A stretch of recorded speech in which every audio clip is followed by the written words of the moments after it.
So voici quelques expressions importantes. So we're going to look at some of these key expressions because here it's even more important than in the imparfait. Like I just showed you, this morning changed everything for that sentence. Okay? So here are some key expressions. Un jour, un lundi, mardi, mercredi. So before we had le lundi, le mardi, le mercredi, because that's how we would say on Monday or on Mondays, something that happened every Monday, that happened regularly.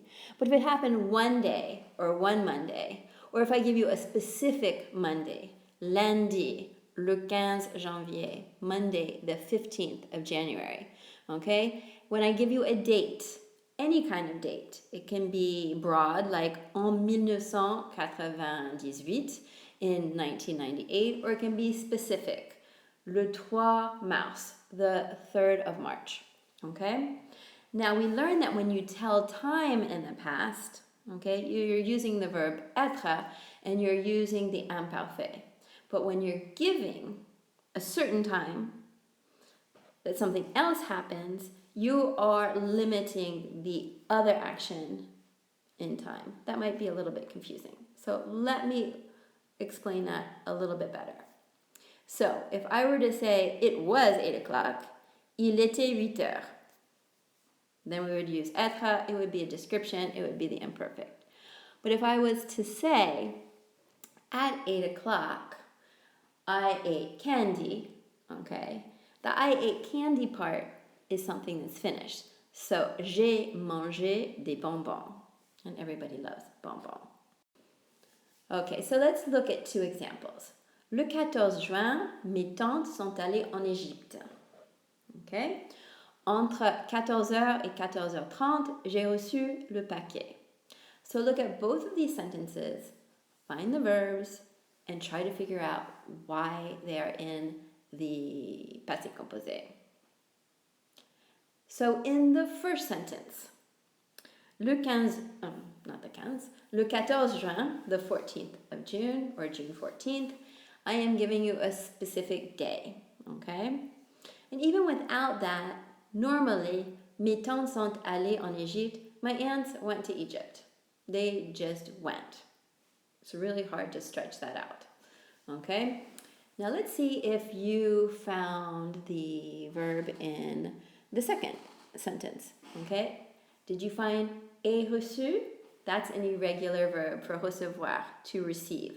So I received the package. J'ai reçu le paquet. And I gave you a specific time period. So entre 14h et 14h30, so between 2 p.m. and 2 p.m. 30, well, that's not what we say in English, 2:30 p.m., I received the package. Don't forget about military time. So, ce matin, hier, avant-hier, and hier matin. So I know you remember that we already used hier, avant-hier, and we used expressions with hier in it. You may have forgotten because we've had a long break, but do you remember what hier means? It means yesterday, okay? So ce matin, this morning. So if you ever see ce before an expression, ce matin, cet après-midi, if it's in the past, ce soir-là, this evening, or that evening, I should say, hier, yesterday, avant-hier, the day before yesterday, hier matin, yesterday morning, hier après-midi, okay, yesterday afternoon, hier soir, yesterday evening. I guess that's about it. So those would always be in the passé composé. Okay, so we have two examples here. Hier soir, vous êtes venu à la fête surprise. Ce jour-là, j'ai vendu ma première voiture. Again, take a second to find the verbs in the passé composé. You can try and see if they are conjugated with avoir and être. And also figure out why they are in the passé composé. Are there expressions that give it away? Does the sentence give it away? Etc. So in the first sentence, hier soir, vous êtes venu à la fête surprise. Did you all find est venu? Now, venu is an irregular verb. Not only is it irregular, but it's conjugated with être. Yes, it's a Dr. and Mrs. P. Vanderchamp verb. Remember, venir is, it becomes venu. And a venue in English is a place that you come to, a venue. And that will help you remember that. So, vous êtes venu à la fête surprise. You came to the surprise party. It's finished. But to make that even more finished, we have hier soir, yesterday evening. So yesterday evening, you came to the surprise party. Passé composé. In the second sentence, did you find ai vendu? Okay, j'ai vendu ma première voiture. I sold my first car. It's finished. It's in the past. It's sold. It's gone. But to make it even more sure that it's in the past tense, ce jour-là, that day. Okay, remember that ce before anything. We will use the passé composé.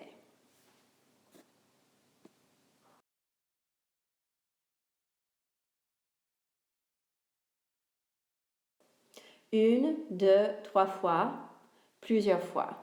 So anytime you see this word fois, remember we have different words that mean time, different kinds of time in French, and this is like the one time, two times, three times, several times, a million times.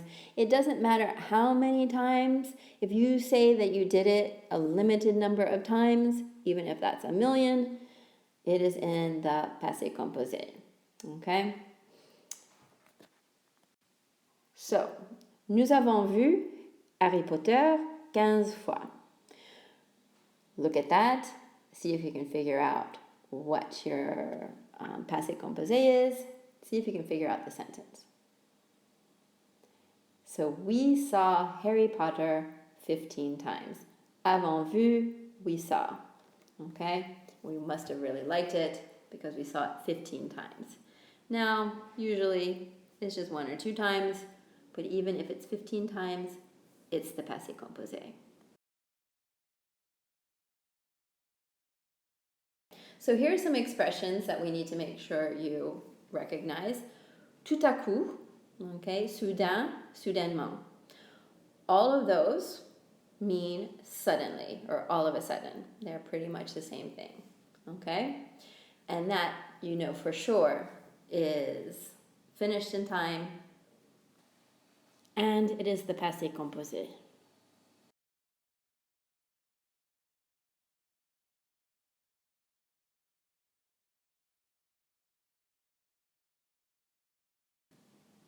So, tout à coup, une poule est tombée de l'arbre. Okay? Try and figure out what the passé composé is and what the sentence means.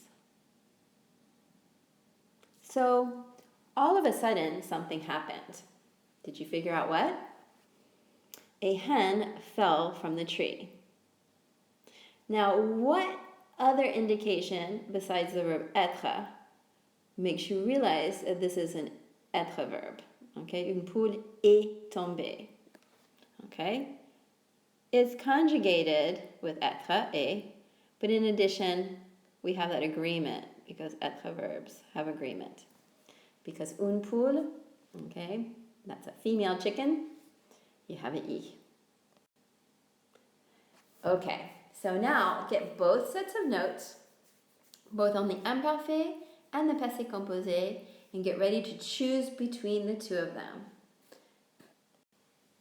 When you finish this multiple choice exercise, okay, I want you to send me your answers. Choisissez l'imparfait et le passé composé, ou le passé composé. So choose between the imparfait and the passé composé, and what's really important is I want you to write at least one sentence as to why, and that can be in English, okay? So I don't need the full sentence. I need whether it's A or B, and I need you to tell me why. With a full sentence, you can use your notes. You can just tell me what word gives it away. You can tell me anything. You can copy it straight from the notes. Turn that in, and you are finished. Bravo, bon travail. And we will have some more exercises on this to practice, but now you're champions.